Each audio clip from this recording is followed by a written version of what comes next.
하나님 말씀은 요한계시록 5장 6절부터 8절까지를 제가 읽겠습니다. 내가 또 보니 보좌와 네 생물들과 장로들 한가운데 한 어린 양이 서 있는데 일찍이 죽임을 당한 것 같더라. 그에게 7 뿔들과 7 눈들이 있으니 이 눈들은 온 땅에 보내심을 받은 하나님의 7 영들이더라.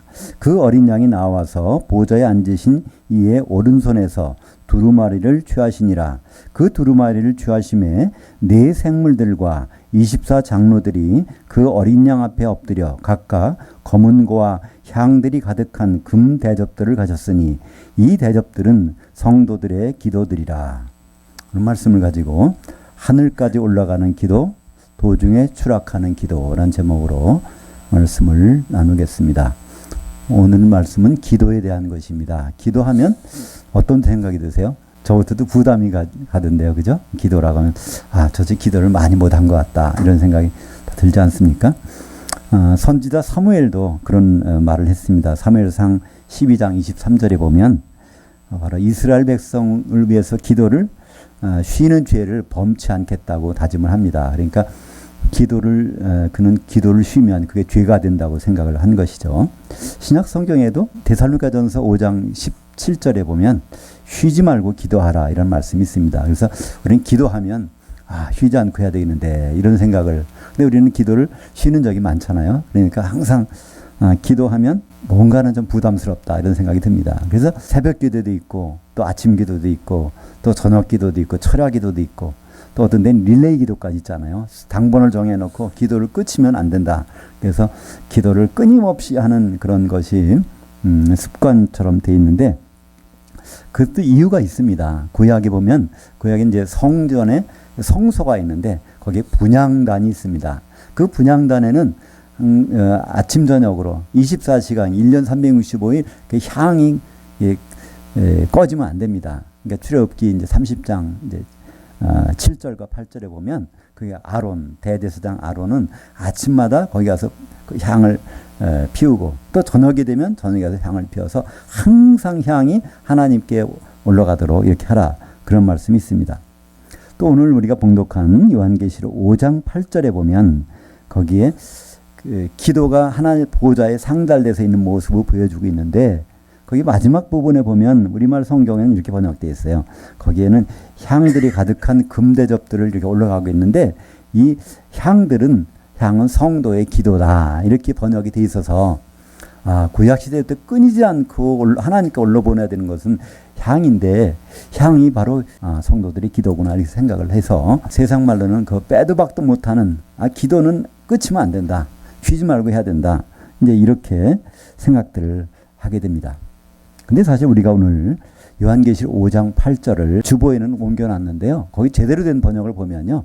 그 향이 기도라는 얘기가 아닙니다. 향이 기도가 아니라 그 금대접에 담겨서 향이 올라가고 있는데 그 금대접이 기도라는 겁니다. 성도들의 기도. 그러니까 성도들의 기도는 금대접, 향을 담는 그 운반 수단이라는 거예요. 하나님은 향을 굉장히 원하시는데 향을 받고 싶어 하시는데 그 향을 운반하는 수단이 바로 금대접이고 이 금대접이 바로 성도들의 기도라는 것입니다.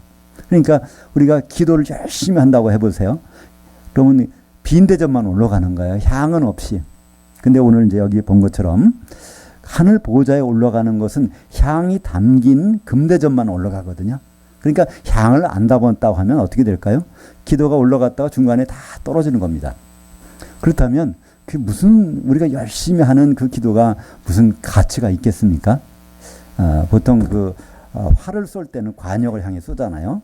근데 엉뚱한 데 간다면요, 그 활 쏘는 의미가 전혀 없어지는 거죠. 기도라는 성경에서의 단어는 프로스 유케인데요. 이것은 하나님께 바라는 것입니다. 그러니까 하나님께 도달이 안 되면요, 그건 기도가 아니에요. 우리가 기도 열심히 해서 내 마음이 후련하고 흡족할지 모르지만 하나님께 올라가지 않는 기도는 그게 무슨 소용이 있겠습니까? 그 전에 제가 어렸을 때는, 요즘에는 그런 게 있는지 모르겠지만 운동회 때 보면요, 그런 놀이가 있었어요. 오재미 주머니에 담기, 던져서 담기라는 게 있어요. 청팀, 백팀으로 나눠가지고 장대를 높이다 거기다 큰 바구니를 합니다. 청군이 그거 들고 가고 백군이 들고 가는데 반대쪽에서 서로 집어내야 돼요. 그러니까 이 청군에 이 들어있는 그 망대는요, 백군들이 와서 그러니까 이걸 담지 못하면 막 도망다니고, 청군도 마찬가지고. 그래서 이 바닥에 있는 것들을 계속 던지는데 이게 몇 개 안 들어가요. 근데 사실 그 속에 들어가는 건 거의 없단 말이에요. 우리 기도가 그렇지 않을까요? 성도들이 기도를 많이 해서 올라가잖아요. 철야 기도, 금식 기도, 뭐 릴레이 기도 많이 올라가는데 과연 그것이 하늘 보좌에 정말 올라가 있는지 없는지 참 그게 궁금하지 않으세요? 우리가 보통 어디 편지 보낼 때는 그냥 보낼 수도 있고, 중요한 건 어떻게 보내? 등기로 보냅니다. 그죠? 등기로 보내면은 거기에서 정말 도착됐는지 안 했는지 확인할 수가 있잖아요. 우리 기도도 사실은 그래야 되는 거 아니겠습니까? 우리는 기도 막 해놓고 하나님은 들으시나 마나 관계없다 그러면요, 그 하나님 무시하는 거잖아요. 그죠? 그러니까 우리는 기도를 했다 그러면 그것은 반드시 하나님께 하는 거니까 그분께 이게 도달됐는지 안 됐는지가 너무나 중요한데, 성경에서는 유일하게 다 한가운데 그 기록이 있다는 겁니다. 그것이 바로 오늘 우리가 읽은 요한계시록 5장 6절부터 8절까지 보면요, 사도 요한이 거기까지 이끌려가서 셋째 하늘까지 이끌려가서 그 보좌에서 있는 모습을 봅니다. 근데 거기에서 이 보좌 한가운데 그 네 생물 천사들이 있고, 그 한가운데 주님 어린 양이 계신 보좌가 있고, 거기 이제 어린 양이 같이 계시는데 그 예수님이시죠. 근데 이제 거기에서 계속 모아서 올라가는 장면들이 보이는데, 금대접이 있는데 향이 가득 담긴 것이 올라간다는 거예요. 근데 그 금대접이 오늘 말씀대로 성도들의 기도고, 그 안에는 향이 담겨서 있다는 겁니다. 향이 안 담긴 기도는 거기에 도달하지 않는다는, 이 기도의 종점에서 본 거예요. 기도의 종점에서 여기서 과연 어떤 기도가 올라오나 딱 봤더니, 첫째는 뭡니까? 성도들의 기도만 올라와요. 목사님 기도 거기 없어요. 장로님 기도도 없어. 권사님 기도도 없어. 그러니까 누구든지 기도의 신분은 성도들의 신분으로 기도하는 것이 거기까지 올라간다는 겁니다. 그죠?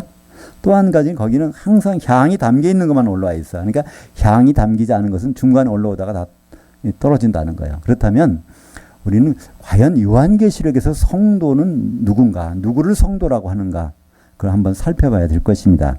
요한계시록 11장 18절에 보면 큰 자나 작은 자나 나이가 많든 적든 신분에 관계없이 하나님을 경외하는 자가 성도라는 것입니다. 우리 하나님을 경외하는 자, 우리가 여기 왜 앉아 있을까요? 바쁜 시간에.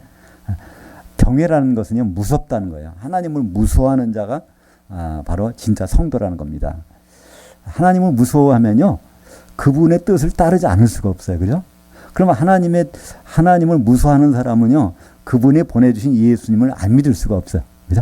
그러니까 예수 그리스도 안에 있지 않을 수가 없단 말이야. 그렇기 때문에 요한계시록에서는 성도를 하나님을 두려워하는 자를 성도라고 하고요. 또 하나님을 두려워하는 자를 요한계시록 19장 5절에 보면 그걸 바로 하나님이 종이라고 그랬어요. 하나님의 종은 하나님을 두려워하는 자입니다. 그리고 이 편지는 누구한테 보냈다고? 요한계시록 1장 1절에 보면 하나님의 종들에게 보낸 거예요. 수신자가 하나님의 종들이에요. 그러니까 내가 만약에 하나님의 종이라면 이건 나한테 내가 하는 편지란 말이에요. 그죠? 내가 하나님의 종이 아니라면 그건 나하고 관계없는 거예요. 그리고 요한계시록 22장 16절에 보면 예수님 직접 말씀하십니다. 나 예수는 바로 내 천사를 보내서 이것을 교회들에게 다 전했다는 거예요. 그렇기 때문에 요한계시록은 교회에 있는 하나님의 종들인 성도들에게 보낸 편지라는 것입니다. 그렇기 때문에 기도가 하늘 보좌까지 상달될 때는요, 교회의 일원으로서, 교회의 지체로서 된 성도들이 보내는 것만 거기서 올라갈 수가 있어요. 그러니까 개인 기도는요, 아무래도 올라가지 않는 거예요. 개인적으로만 한다면. 그 사람은 열심히 하겠지만 하늘 보좌에서는 없다는 거예요. 목격자. 그러니까 사도 요한이 목격한 거에 의하면 그렇다는 거예요. 개인 기도가 거기 상달되려면 어떻게 될까요? 성도의 일원으로서 기도해야 되는 거예요. 그죠? 그분이 성도의 일원으로. 목사님 기도도 거기 안 올라가요. 근데 어떻게 기도하면 될까요? 성도의 일원으로서 기도하면 목사님 기도도 올라간다는 거예요. 그죠? 그러니까 성도라는 신분이 얼마나 중요한 신분인지를 다시 한번 우리는 생각해 봅니다. 우리는 보통 성도 하면요, 교회에서 계속 직급이 낮은 사람 이렇게 생각하잖아요. 어떤 사람이 죽었을 때 그 장로 누구누구, 장로, 또 아니면 안수집사 누구누구, 권사 누구누구. 근데 교회 직분이 하나도 없어. 그러면 그냥 그러면 성도라는 이름 하나 붙여줘야지. 그래서 성도 누구누구. 그래서 성도는 별거 아닌 것처럼 생각하는데요. 아니라니까요. 장로님, 목사님 무슨 일을 하기에는 순간적인 직분일 뿐이에요. 그죠? 우리의 영원한 신분은 성도들입니다. 그러니까 두 가지 신분밖에 없어요. 요한계시록에는요, 사도들이라는 신분과 성도들이라는 신분밖에 없어요. 다른 신분 없단 말이에요. 거기서 물론 요한계시록에도 장로라는 단어가 나오는데 그건 장로 천사를 얘기하는 거니까 사람 장로를 얘기하지 않는 것입니다. 그래서 우리에게는 바로 내 신분이 무엇인가. 이 성도라는 것은 골로새서 1장 2절에 보면요, 바로 그리스도 안에 있는 신실한 형제라고 되어 있어요. 성도라는 것은 그리스도 안에 있다는 겁니다. 그리스도 안에 있다는 것은 무엇일까요? 예수님은 여기 안 계시잖아요. 가셨어요. 근데 그분의 몸을 어디다 맡기셨어요? 교회에. 그러니까 그리스도 안에 있다는 것은 교회를 구성하고 있는 성도의 일원이라는 그 뜻이죠. 그렇게 되면 그것은 신자에서 벗어나서 한 단계 성도라고 성경은 말씀해주고 있습니다. 그리고 이 기도가 우리는 조금 더 자세히 도대체 우리가 기도하는 것은 어떤 과정을 거쳐서 하나님 보좌까지 올라가고 거기서 그것이 어떻게 응답이 되는가, 그거를 요한계시록은 자세히 설명하는 부분이 있습니다. 그것이 바로 요한계시록 8장이 나옵니다. 8장 3절부터 4절 5절까지를 제가 읽겠습니다. 또 다른 천사가 와서 제단 곁에 서서 금향로를 가지고 많은 향들을 받았으니 이는 모든 성도들의 기도들과 합하여 보좌 앞 금제단에 드리고자 함이라. 향들이 연기가 성도들의 기도들과 함께 그 천사의 손으로부터 하나님의 앞으로 올려가는지라. 그 천사가 그 향로를 가지고 제단에 뿔을 담아다가 땅에 쏟음에 우레와 음성과 번개와 지진이 나더라. 여기서 이 다른 천사가 누굴까요? 사도 요한이 보기에는 천사는 천사인데 보통 천사가 아닌 거예요. 이 다른 천사는 우리는 금방 알 수 있어요. 금향로를 들었다는 거예요. 그죠? 금향로는 대제사장밖에 들을 수 없잖아요. 그러니까 이거는 대제사장이신 우리 어린 양이신 예수 그리스도를 사도 요한이 보기에는 또 다른 천사라는, 보통 천사가 아닌 거. 그러니까 그 천사, 어린 양이신 예수님이 이제는 금대접에 담긴 향들을 다른 그러니까 여러 명의 생물천사, 장로천사들이 받아가지고 그걸 바로 어린 양이 가지고 금향로에다 받아서 그거를 제단 앞에 가서 쏟는 거예요. 그러면 그 연기가 쭉 올라가면서 그때 거기서 불을 담아다가 이제 땅에다 쏟습니다. 그러면 거기 우레와 번개와 지진. 요한계시록의 우레와 번개와 지진은요, 하나님의 응답을 얘기합니다. 하늘에서 내려오는 걸 세 가지로 꼭 표시하죠. 하나님의 응답이 땅에 쏟아진다는 겁니다. 이 땅은 무엇일까요? 교회입니다. 요한계시록에서 땅은요, 교회를 얘기합니다. 보통 우리가 밟고 다니는 땅을 얘기하는 것이 아니에요. 왜 그럴까요? 요한계시록 1장 5절과 6절에 보면 거기에 우리 예수님을 소개할 때 땅의 왕들의 머리가 되신 예수님이라고 그랬어요. 머리가 되신. 그러니까 예수 그리스도는 교회의 머리시잖아요. 그죠? 근데 땅의 왕들의 머리라는 것은 교회의 성도들을 바로 땅의 왕들이라고 그래요. 우리는 다 왕 같은 제사장들이잖아요. 그죠? 그래서 바로 이 요한계시록은 거기에 있는 용어들은 요한계시록 안에 다 답이 있습니다. 요한계시록 갑자기 촛대가 나와요. 촛대가 뭘까? 거기 요한계시록 1장 20절에 보면 촛대는 뭐 교회라고 그랬잖아요. 7 촛대, 7 교회라고 그러잖아요. 그죠? 또 별이 뭘까? 별은 천사라고 그래요. 그러니까 요한계시록을 우리가 보기 위해서는요, 다른 성경이 갈 필요가 없어요. 요한계시록 안에 다 거기에 풀이가 있고 해답이 있기 때문에, 그렇다면 이 땅은 땅에다 쏟는다는 것은 교회에다가 쏟는다는 거죠. 교회 성도들이 있으니까 성도들의 기도가 올라갔는데 그것이 향과 더불어서 향이 하나님께 올라가면 그때 응답이 내려오는 것입니다. 그렇기 때문에 향이 안 담긴 기도는 응답도 될 수가 없어요. 향이 올라가야 응답이 내려지기 때문에 그렇습니다. 그래서 성경에서 바로 이 기도라는 것은 아주 간단히 말해요. 우리는 기도를 하면요, 말하는 것만 생각해요. 그래서 내가 몇 시간 기도로 말했는가. 또 말하는 게 지루하니까 안 되면은 방언으로 오해할 수 있다. 그래서 방언으로 하면 몇 시간도 할 수 있다. 그러니까 기도에 오해하는 건 말로만 생각하는데요. 성경에서 기도는 프로스 육회, 말씀드린 것처럼 프로스라는 건 누구를 향하여? 하나님께 육회, 이거는 바라는 겁니다. 세상 누굴 바라는 것이 아니야. 누굴 의지하는 그분께 바라는 것을 바로 기도라는 단어입니다. 그렇기 때문에 우리는 언어적으로 표현할 수도 있고요. 그걸 찬송으로 드릴 수도 있고 묵상으로 드릴 수 있고 율동으로 할 수도 있고 악기를 연주할 수도 있고요. 여러 가지 방법으로 기도는 할 수 있는 거예요. 그분께만 바라고 그분을 의지하는 모든 행위는 다 기도입니다. 그렇기 때문에 쉬지 말고 기도하라는 것은요. 다른 데다 의지하지 말고 그분만을 의지하라는 그런 뜻입니다. 근데 우리는 쉬지 않고 기도하는 것은 우리가 언어의 행동으로만 기도하는 걸 생각하기 때문에 우리는 오해를 하게 되잖아요. 그러면 만약에 말로만 한 거라면 우리는 항상 죄를 짓잖아요. 쉬지 말고 기도하라고 그러는데 우리는 잠을 잘 땐 기도 못 하잖아요. 그죠? 그러니까 우리는 모든 것들은 다 하나님께 바라는 건 다 기도입니다. 기도의 방법만이 여러 가지 있을 뿐이죠. 주님은 그래서 기도하는 법을 가르쳐 주셨어요. 근데 우리는 사실 기도를 하려고 노력을 많이 해요. 연구를 많이 합니다. 근데 연구할 필요 없어요. 주님이 너희는 이렇게 기도하라. 그러면 우리는 그렇게 기도하면 되거든요. 근데 우리는 그거보다는 더 다른 기도, 멋있는 기도를 하려다 보니까 이렇게 기도하면 저 사람이 나의 신앙을 인정 안 할 것 같아. 내가 좀 성경을 많이 읽은 것처럼 표현하고 싶어. 그러다 보니까 여기 구약에서 여기 신약에서 여기 따다가 기도문을 작성해서 막 하면 야 성경에 능통한가 보다. 그걸 드러내려고 하는데요. 기도는 그게 아니라니까요. 기도는 예수님이 하신 대로 너희는 이렇게 기도하라. 그러면 그렇게 기도하는 것이 가장 좋은 기도고요. 예수님이 기도하는 방법대로 기도하지 아니하면 이건 나쁜 기도입니다. 그죠? 우리는 예수님이 기도하라는 기도. 그러니까 예수님이 가르쳐준 기도를 암송하라는 얘기가 아닙니다. 거기에 기도의 내용이 담기는 거예요. 그죠? 그럼 예수님이 우리에게 가르쳐준 기도는 마태복음 6장 9절부터 13절까지 있죠. 거기는 두 부분으로 되어 있습니다. 전반부는 하나님 아버지에 대한 기도를 하는 거예요. 후반부는 바로 우리들에 대한 기도입니다. 각자 내 기도가 아니에요. 우리라는 것은 그건 교회를 나타내는 것이죠. 그래서 아버지에 대한 기도가 세 가지가 나오는데요. 첫째는 뭐죠? 아버지의 이름이 거룩히 여김을 받으시오며, 두 번째는 아버지의 나라가 임하시오며, 세 번째는 아버지의 뜻이 하늘에서 이룬 것 같이 땅에서도 이루어지이다. 이 세 가지입니다. 근데 이거 한번 생각해 보셔야 돼요. 아버지 이름이 뭐죠? 아버지 이름은요, 여호와예요. 그죠? 신약에 와서는 예수로 되어 있고요. 예수라는 뜻은 구원하시는 여호와를 줄인 말이 예수입니다. 그래서 구약의 히브리 말로는 예호슈아, 이것이 바로 예는 여호와라는 뜻이고 호슈아가 구원하신다. 그래서 예호슈아를 헬라 말로 바꾼 것이 예수입니다. 그래서 예수란 뜻은 구원하시는 여호와예요. 그러니까 그분의 이름이 거룩히 여김을 받는다는 것은, 거룩이라는 것은 세상에 존재하지 않는 겁니다. 그분만이 하실 수 있는 일이에요. 그죠? 도대체 그분이 뭐를 계획하셨기에 그렇게 그분은 그것을 이루시려고 할 것일까? 그러니까 여호와라는 이름 속에 우리는 그 답이 있습니다.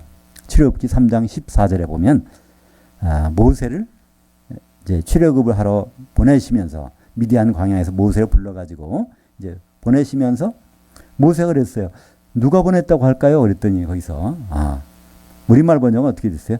스스로 있는 자가 보냈다 하라 그런 거예요. 나는 스스로 있는 자 아니라. 우리말 번역은 거기서 좀 책임 없이 번역해 놨어요. 그 이제 힐라 말로는 에흐예 아쉐르 에흐예. 나는 에흐예 아쉐르 에흐예다 그랬어요. 에흐예라는 단어는요, 하야라는 동사의 미완료입니다. 히브리에서의 미완료는요, 두 가지 뜻이 있어요. 과거에 진행되는 것을 나타내는 거나 앞으로 될 일을 나타내는 거예요. 그러면 하야라는 동사는 되게 하다라는 뜻이 된다, 되게 하다. 저녁이 되고 아침이 되니, 이거 다 하야예요. 창세기 1장에 보면 저녁이 되고 아침이 되니는 첫째 날이라 저녁이 되고, 이게 하야. 이게 되게 한다는 거예요. 누가? 하나님이 되게 하시는. 근데 그것을 사역형이면서 미완료니까, 미완료라는 뭐라고 그랬죠? 첫째는 과거 진행형이에요. 하나님이 되게 하고 계셨던 일이 있었어요. 그리고 또 하나님은 앞으로 되게 하실 거라는 거예요. 그럼 과연 하나님은 뭐를 되게 하셨을까요? 그건 여호와라는 이 이름이 처음 나오는 것을 우리는 생각해 보면 알 수 있습니다. 여호와는요, 창세기 1장 1절에 안 나와요. 도대체 1장 1절에서 뭘 하셨길래 2장 4절에 가면 나옵니다. 2장 4절은 1장에서 나온 내용들을 종합해서 정리한 거예요. 그래서 여호와라는 겁니다. 1장에서부터 무슨 일이 벌어졌죠? 하나님이 천지 만물을 창조하셨는데 1장 2절에 보면 땅이 혼돈하고 공허하게 돼버렸다는 거예요. 원래는 안 그랬는데 이사야서 4장 45장 18절에 보면 하나님은 땅을 혼돈하게 창조하신 적이 없다는 건데 1장 2절에 보면 땅이 혼돈하고 공허하게 돼버렸다는 거예요. 하나님은 그것을 한번 이게 잘못되면 내버리고 다시 창조하시면 되는데 하나님 그렇게 안 하세요. 이걸 그대로 회복하세요. 복구하세요. 첫째 날 빛을, 둘째 날 궁창, 셋째 날 그 물속에 잠겼던 땅이 올라오게, 마른 땅에. 그때 땅이 죽은 땅인 줄 알았더니 생명이 싹이 나고 꽃이 피게. 넷째 날 거기서 해달별을 원위치시키는 거예요. 해달별은 창세기 1장 1절을 창조하셨어요. 창세기 1장 1절의 창조는 어떤 창조냐면 이사야서 45장 18절에 보면 사람이 있으면 바로 살 수 있을 정도로, 사람만 없었다는 거예요. 사람이 살 정도로 창조했다는 얘기는 거기에 빛이 왜 없었겠어요? 그죠? 식물이 왜 없겠어요? 모든 게 다 있던 거예요. 근데 그것이 다 파괴돼서 흑암으로 덮어버려가지고 그렇게 된 것들을 첫째 날, 둘째 날, 셋째 날, 넷째 날은 해달별을 원위치시키는가. 다섯째 날은 공중의 새와 그 물의 물고기들, 그것은 다 얼어서 죽어버렸잖아요. 그러니까 그건 창조를 하셔야 돼. 원래 없었던 것이 아니라 땅에 들어가 있으면 이게 보온 효과가 있어가지고 그냥 나오면 되는데 마른 땅에서 식물이 나오잖아요. 그죠? 땅 속에 지열이 있으니까. 근데 이 공중이나 얼음이 있던 건 다 죽어버렸잖아요. 그걸 창조하십니다. 여섯째 날은 땅에서 짐승을 나오라는 거예요. 창조가 아닙니다. 땅 속에 이렇게 겨울잠 자던 식으로 있던 거를 나오라고 그래서. 그 다음에 여섯째 날 드디어 다 회복되니까 창세기 1장 1절의 창조는 뭐만 없었다고요? 사람만. 그죠? 지금도 보면 요새 있는 주택들 보면, 아파트를 보면요. 그걸 뭐라고 그러죠? 영어식으로 하면 빌트인 아파트, 퍼니시드 아파트라고 그래요. 거기 가면 냉장고, 테레비 다 있고요. 세탁기까지 있고, 침대도 있고, 에어컨도 천장에 달렸어요. 몸만 달랑 들어가면 살 수 있는 것. 바로 창세기 1장 1절이 우리 인간이 있다면 살 수 있는 그런 정도로 창조됐던 것을 1장 2절에 보니까 그것이 다 혼돈하고 공해 버렸던 것을 하나님이 6일 동안 회복하신 다음에 그때 하나님은 뭐라고요? 힘이 좋았더라. 그죠? 1장 31, 창세기 1장 31절에 보면 하나님이 보시기에 힘이 좋았더라. 뭐 때문에 힘이 좋았다고 하실까요? 그때 나타나는 것이 바로 아담입니다. 창세기 1장에 보면 인간 창조밖에 안 보이잖아요. 근데 창세기 5장에 보면 아담의 계별로 설명하시면서 하나님이 인간을 창조하신 그날에 하나님이 아담을 자기 모양대로 빚으셨다고 돼 있어요. 그렇기 때문에 아담이 등장하자마자 하나님은 너무 좋으신 거예요. 아담은 뭐라고요? 로마서 5장 14절에 보면 오실자의 모형이라는 거예요. 바로 이 하나님은 뭘 좋아하실까요? 예수님이 재림하시면 너무 좋아하셔. 이 지구상에는 지금 예수님이 안 계시거든요. 창세기 1장에서도 아담이 등장하자마자 하나님은 너무 좋아하셨는데 그것은 모형입니다. 바로 예수님이 재림하시면 하나님은 너무 좋아하세요. 근데 재림하시려는데 준비가 돼야지. 결혼하시러 오는데 신부가 없다면 결혼 오실 수 있을까요? 그래서 하나님은 뭘 좋아하시냐면 우리가 신부 준비하는 것. 그것처럼 좋아하시는 거 없어요. 다른 거 가서 뭐 할 필요 없어요. 그것만 우리가 준비하는 그런 것만 한다면 하나님은 너무 좋아하시죠. 그게 준비돼야 주님은 오실 거고 결혼식이 이루어지기 때문에 그렇습니다. 그래서 이 여호와의 이름이 거룩히 여김을 받는 것은요. 여호와라는 무슨 뜻이라고요? 되게 하셨던 자로서 되게 하실 자. 오늘 안병준 목사님이 기도 중에 그 말씀하셨는데 여호와 되게 하셨던 분, 앞으로 되게 하실 분. 여호와란 그런 뜻입니다. 스스로 가만히 있는 자가 아니에요. 그건 번역을 잘못한 거예요. 바로 하야라는 동사의 1인칭 사역형으로서 미완료입니다. 그래서 과거에 6일 동안 그걸 다 복구하셨던 그 분, 이제 앞으로 반드시 계획한 것을 이뤄내실 그분, 그걸 우리 기도 중에는 그걸 생각하라는 거예요. 요 하나님이 과연 과거에 무슨 일을 하셨고 앞으로 무슨 일을 하는지 그것이 바로 우리의 기도 속에 들어가야 된다는 것이 주님이 가르쳐준 첫 번째입니다. 여호와의 이름이 거룩히 여김을 받으시오며. 두 번째 뭐라고요? 그 나라가 임하시오며.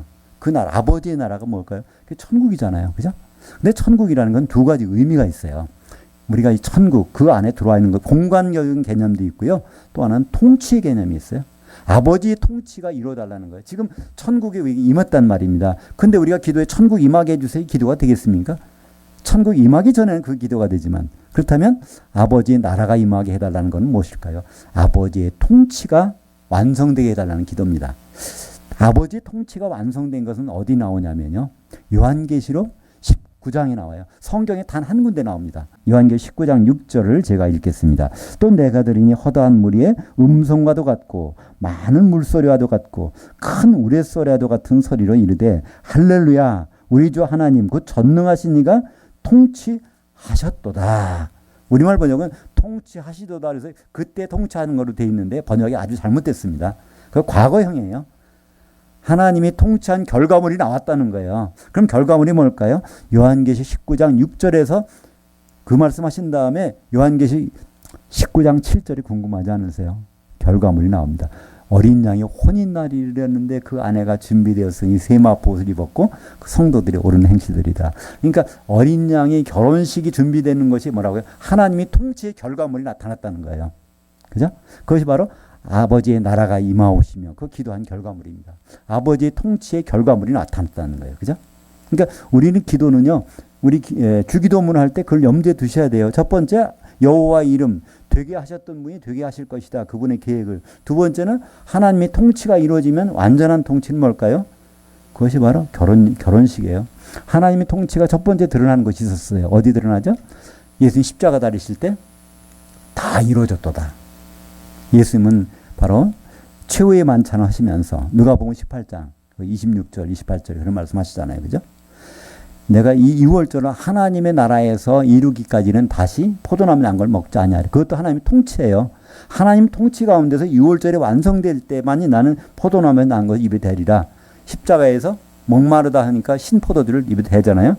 6월절이 하나님의 통치 가운데 이루어졌다는 거예요. 그래서 6월절, 그 다음에 무교절, 오순절, 또 이 나팔절, 대속제일, 장막절, 이 통치가 다 이루어지는 마지막이 뭐죠? 어린 양의 결혼식이 이루어지잖아요. 그것을 우리가 주기도문에서 예수님은 간단하게 말씀하셨지만 그걸 말씀하시는 거예요. 세 번째는 뭐죠? 뜻이 하늘에서 이루은 것 같으면 땅에서도 이루어지이다. 뜻이 하늘, 셋째 하늘이에요. 단수니까.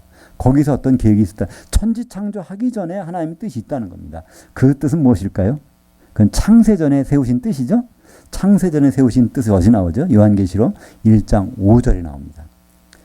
그 하나님이 기쁘신 뜻대로 우리를 그리스도로 말미암아 하나님의 아들 되게 하신 그 뜻이 있다는 거예요. 왜 아들들이 되게 하셨을까요?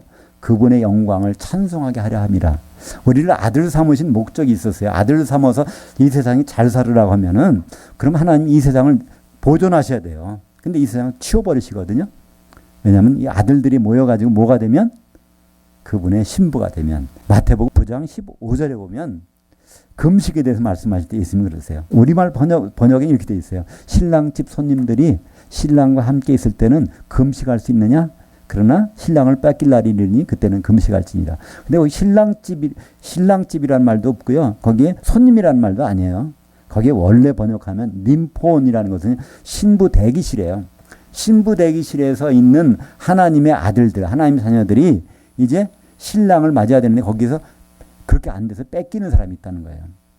그 하나님의 아들들이 세마포 속에서 어린 양이 신부되어 결혼식이 들어가야 되는데 거기 기름 준비하는 사람은 이게 한 몸이 될 수 없어. 그래서 기름 준비 안 되는 사람들은 다 쫓겨나잖아요. 그게 금식이라는 건 고통을 뜻합니다. 1000년 동안 고통을 당해요. 지옥불에서. 그죠?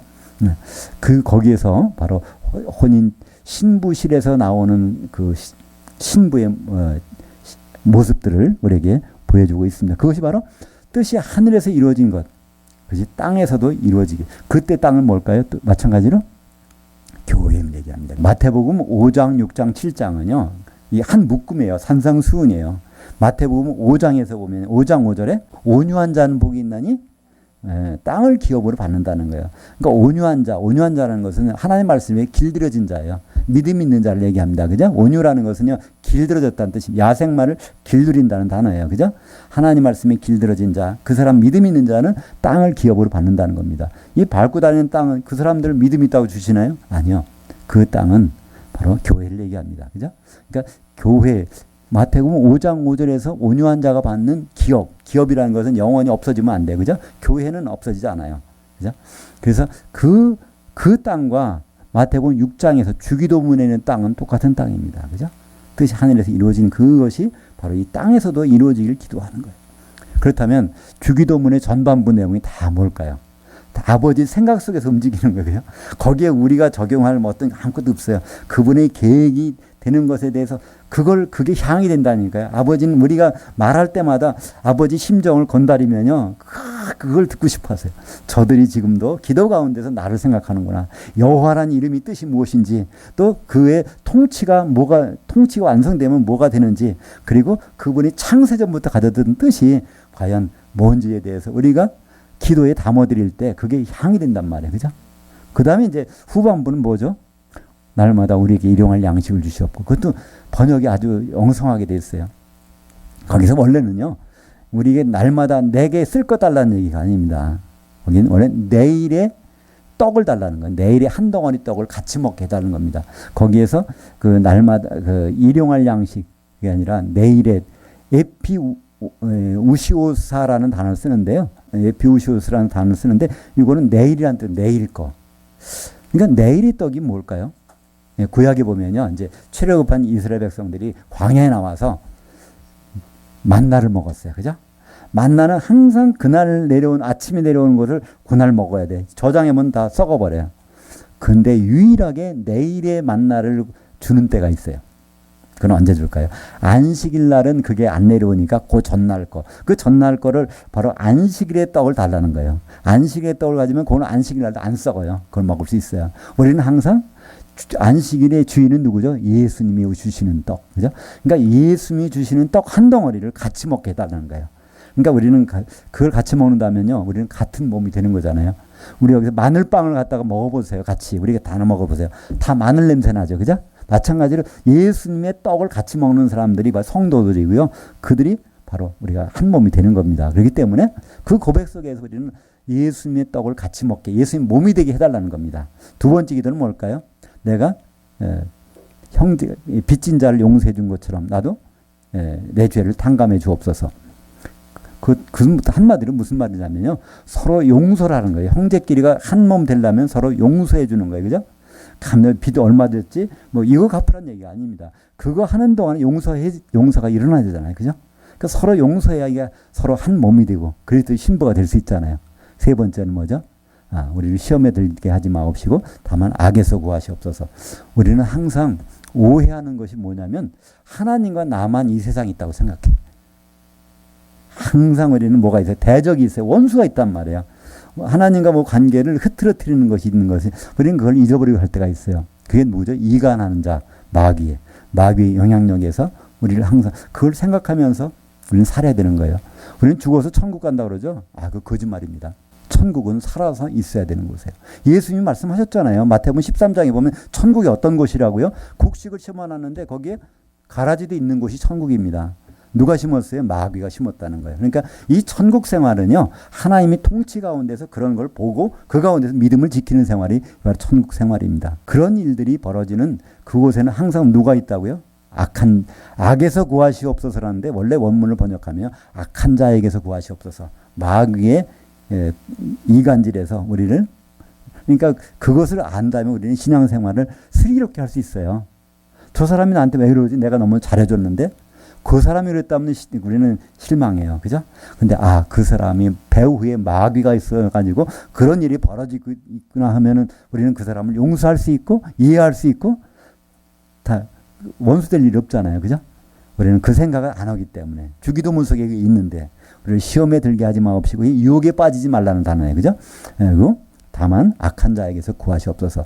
이 기도를 주님이 가르쳐 주신 기도 속에는 우리 기도가 한 가지도 안 들어갔잖아요. 내일 뭐 합격하게 해주세요. 내일 먹을 거 주세요. 내일 뭐 해주세요. 나 건강하게 해주세요. 아무것도 없어요. 그렇다면 우리는 그런 기도를 하지 말란 얘기인가요? 아니요. 마태복음 6장 9절부터 주기도문인데 그 바로 전에 주님 말씀하셨어요.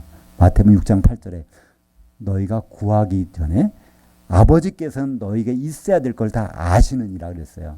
그러니까 아버지께서 아시는 일을 우리가 더 이상 구할 필요는 없잖아요. 그러니까 기도하지 말란 얘기가 아니라 기도할 생각을 가지는 순간에 주님이 가르쳐준 기도를 하면은 아버지는 우리의 기도를 다 접수하셨다는 거예요. 그럼 우리는 그분이 이루어질 때를 기다리면 되는 거예요. 인내심을 가지고, 그죠? 그분이 가장 좋은 방법으로 좋게 할 거라. 그러니까 우리는 기도 제목들을 우리는 다 적어 놓을 필요가 있어요. 우리는 기억력이 약하기 때문에, 그죠? 근데 그걸 다 적어 놓고서 우리는 어떤 기도를 해야 돼요? 그걸 가지고 이제는 주님이 가르쳐 주신 기도를 하면은 시간이 지나면서 아버지께는 다 아신 내용들이니까 필요하신 시간에 필요한 방법으로 그는 이루어져 있을 거란 말이에요. 그래서 우리는 절 기도하지 말란 얘기가 아닙니다. 그러나 하나님이 원하시는 것은 우리의 기도를 하라는 거예요. 내 기도를 하는 것이 아닙니다. 거기가 우리잖아요. 하늘에 계신 우리 아버지요 그러잖아요. 그죠? 우리의 다 우리를 위해. 그러니까 기도할 때는 반드시 나와 다른 누가 있어야 돼. 그게 성도의 기도입니다. 성도들이 기도해야 되는 거예요. 그죠? 그러니까 그런 기도들이 성도들의 기도만 올라간다고 되어 있잖아요. 요한계시록 5장 8절에 보면 거긴 또 뭐가 올라가요? 향이 담겨져야 올라갑니다. 그렇기 때문에 우리는 향을 담는 것이 너무나 필요해요. 그렇다면 우리는 어떤 향을 거기다 담아야 될까요? 그건 하나님이 지정한 향을 담아야 됩니다. 그죠? 하나님은 향을 만드는 법을 성경에서 말씀해 주셨어요. 그것이 출애굽기 30장 34절과 35절에 나옵니다. 제가 한번 읽겠습니다. 여호와께서 모세에게 이르시되 너는 소합향과 나감향과 풍자향의 향품을 가져다가 그 향품을 유향에 섞되 각각 같은 분량으로 하고 그것으로 향을 만들되 향 만드는 법대로 만들고 그것에 소금을 쳐서 성결하게 하고. 하나님께 올려지는 향은 5가지 자료가 들어갑니다. 소합향, 나감향, 풍자향, 유향, 소금. 요것을 에서 들어간 건 다른 데 용도로 쓰면 저주를 받아요. 큰일 나요. 하나님께는 반드시 이것이 들어가야 돼요. 그렇다면 이 5가지 재료들은 무엇일까요? 예수님이 말씀하셨잖아요. 너희가 요한복음 5장 39절에 보면 구약 성경 읽어보면서 그거 가지고 지켜서 영생 얻으려고 하지만 용도가 그게 아니라는 거예요. 그건 바로 나에 대해서 증언하는 것이라는 거예요. 그러니까 하나님 기뻐하시는 향, 이것은 재료가 소합향이 무엇일까요? 이 소합향은요, 나무가 상처가 나면 거기 진액이 나와요. 왜 진액이 나올까요? 보호하려고, 오염되지 말라고 송진 같은 게 나오잖아요. 그죠? 예. 그것을 말린 것을 가루를 바로 그것이 바로 소합향입니다. 이건 뭘 뜻할까요? 우리의 상처를 덮어주시는 분이야. 그죠? 상처를 싸매주시는 예수님을 나타냅니다. 우리 대신 우리 죄를 허물을 덮어주시는 분을 나타내고요. 나감향이라는 것은요, 이 조개 껍질을 잘게 이겨가지고 그것을 가루로 만들어서 나오는 향인데요. 우리 대신 고난당하시는 예수님을 나타내고요. 이 그 풍자향이라는 것은요, 살충제의 뿌리를, 살충제 식물이 있어요. 할미꽃 같은 거. 저는 어렸을 때 재래식 화장실에는 그거 있잖아요. 여름철에 보면 아주 기어다니는 것들. 근데 그것을 죽이는 살충제가 있단 말이에요. 제가 그런 얘기를 듣고 이제 산에 가서 할미꽃을 게다가 뿌리를 가지고 그걸 말려서 가루를 만들어 가지고 거기다 뿌렸어요. 정말 죽어요. 없어져요. 도망가요. 한번. 바로 이 풍자향이라는 게 아마 그쪽 중동 지역에도 아마 그게 있었던 모양이에요. 그런 식물이 그걸 가지고 가루를 만든 거. 요거 가지고 이제 우리는 여전히 구원받고 죄를 용서함 받아지면 끊임없이 우리는 죄를 짓고 그런 거 하잖아요. 그죠? 끊임없이 우리의 그 주위에서 살충제 역할을 하시는 분. 우리가 어떤 죄를 지면 자백하고 하면 그 이쁘시고 의로우사 모든 불의의 소리를 깨끗게 해주실 것이요 하는 그 예수님의 바로 그런 날마다 우리를 깨끗게 해주시는 그런 분이 바로 이 풍자향의 역할이죠. 유향이라는 건 시체에 집어넣습니다. 부활을 기대하는 거예요. 유향을 집어넣으면 이게 썩은 냄새가 안 나요. 상명의 냄새가 난단 말이에요. 그래서 부활을 의미하는 주님. 마지막으로 소금. 소금의 역할은요, 성경에서는 간단해요. 우리는 소금을 보면 방부제다 이렇게 하잖아요. 소금 넣으면 썩지 않는다. 근데 성경에서는 썩지 말라고 하는 것이 아니에요. 소금은 어디 들어가냐면요, 소주에 들어가게 되어 있습니다. 밀가루 반죽 할 때 그거를 잘 뭉치라고. 우리도 보면은 면 음식을 먹을 때 가느다랗게 뽑을 때는요, 이거 조심해야 돼요. 국물 드시면 안 돼요. 많이 드시면. 라면 국물을 많이 먹지 말라고 하잖아요. 거기는 나트륨이 많이 들어가서 소금이 많이 넣었어요. 그러니까 면발을 가늘게 뽑으려면 끈적끈적해야 되니까 소금을 많이 든다. 이 소금이라는 것은 이게 응집하는 역할을 합니다. 그러니까 마가복음이죠. 9장 50절에 보면 너희 가운데 소금을 두고 화목하라. 그러니까 소금이라는 것은 우리가 서로 화목하는 거예요. 바로 이 소금은 예수님이 우리 가운데 있다면 우리는 화목해질 수 있습니다. 이 5가지는 다 예수님에서 나오는 향기를 나타내는 거예요. 소합향, 나감향, 풍자향, 유향, 소금. 그러니까 하나님이 받으신 향은요, 예수님 밖에는 다른 재료를 구할 수가 없어요.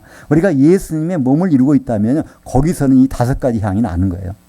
그러니까 우리가 개인적으로 헌금을 많이 한다, 봉사를 많이 한다, 그거 가지고 하나님께 바친다, 헌신한다. 그것도 중요한 일은 있을 수 있지만 하나님께 받으시는 향은요, 바로 이 5가지 재료가 들어가야 된다니까요. 그 재료는요, 예수님 밖에는 그런 재료가 없어요. 그러니까 우리 예수님은 몸을 우리에게 남겨주셨습니다. 우리는 그분의 몸을 이루는 거예요. 우리는 아무것도 아닌 냄새, 이상한 냄새가 나는 각자지만요, 우리가 예수 그리스도의 몸을 이루게 된다면 하나님은 우리 가운데서 소합향의 냄새도 맡으실 거고 나감향, 풍자향, 유향, 소금까지도 다 맡으실 거예요. 바로 우리에게 필요한 것은 한 몸이 되는 것입니다. 어떤 몸이요? 그리스도 안에서 그리스도의 몸을 이루게 되면 하나님은 그 냄새를 맡으신다니까요. 그래서 바로 로마서 12장 1절에 제가 읽습니다. 형제들아, 내가 하나님의 모든 자비하심으로 너희를 권하노니 너희 몸들을, 따로따로 있는 몸들을 하나님이 기뻐하시는 거룩한 한 사한 제물로 만들어 드리라. 이는 너희가 드릴 합당한 섬김이니라. 우리가 한 사한 제물, 보통 제물은 죽여서 피를 내서 드리는 건데 우리는 피 낼 필요가 없어요. 한 몸만 되면 돼. 여러 몸이 아니라 각자 여러 몸들이지만 그것이 한 사한 제물. 그것이 바로 하나님께서 받으시는 합당한 예배고 합당한 섬김이고 그것이 바로 향이라는 것입니다. 하나님은 우리가 개인적으로 아무리 열심히 해도 이룰 수 없는 게 있어요. 하나님 기뻐하시는 향은 개인이 만들 수는 없습니다. 그 향은 예수 그리스도의 몸에서만 나는 향이기 때문에 그렇습니다. 우리가 그분의 몸을 이루어갈 때 우리는 잘 못 맡을 수 있지만 하나님은 그 향을 받으신다는 거예요. 우리가 그런 그 가운데서 우리 하는 기도, 그것은 바로 계속해서 하늘 보좌에 상달이 되고 그 향연이 주님의 보좌까지, 그래서 땅으로 다시 응답으로 내려올 것입니다. 이제 우리는 기도의 행선제와 종말을 살펴본 자들입니다. 최초의 사람은 사도 요한이었어요. 셋째 안에 올라가서 기도들이 쫙 올라오는데 향이 같이 올라오는 그 장면들이 어떻게 어린 양의 보좌에서 금양에 담겨져서 응답이 되어 내려오는지를 목격한 최초의 사람 사도 요한. 우리는 요한계시록을 지금 봤기 때문에 우리는 다 같이 목격자들이에요. 기도가 출발하면 어떤 방법으로 어떻게 옮겨져서 하나님 보좌까지 가서 응답돼서 내려오는지를 목격한 사람들입니다. 거기엔 딱 2가지가 요소가 있어요. 그죠? 첫째는 신분이 성도들이어야 되는 거. 두 번째는 향이 담겨야 되는 것입니다. 만약에 그것이 없는 기도를 했다면 기도한 사람은 속이 흐려날지 몰라요. 그러나 하나님께는 올라가지 않는다면 하나님과는 관계없는 기도가 되는 것입니다. 바로 우리는 기도할 수 있는 아주 좋은 조건들을 다 구비하고 있습니다. 그죠? 옆에 성도들이 있잖아요. 그들과 더불어 하나의 몸을 만들어 가는 과정에서 우리는 잘 느끼지 못해도 하나님은 그 향을 맡으시고 우리에게 응답을 내려주실 것입니다. 바울은 이렇게 고백합니다. 바로 우리는 바로 버림을 받은 자나 그렇지 않은 자나 이게 다 예수 그리스도의 향기다. 바울은 사도로서 그런 고백을 하는데 사도들의 터 위에 세워진 우리들도 똑같은 예수 그리스도의 향기가 나오는 것, 그건 하나님만이 맡으시고 하나님만이 기뻐하실 아주 거룩한 향입니다. 기도하겠습니다. 하나님 아버지 감사합니다.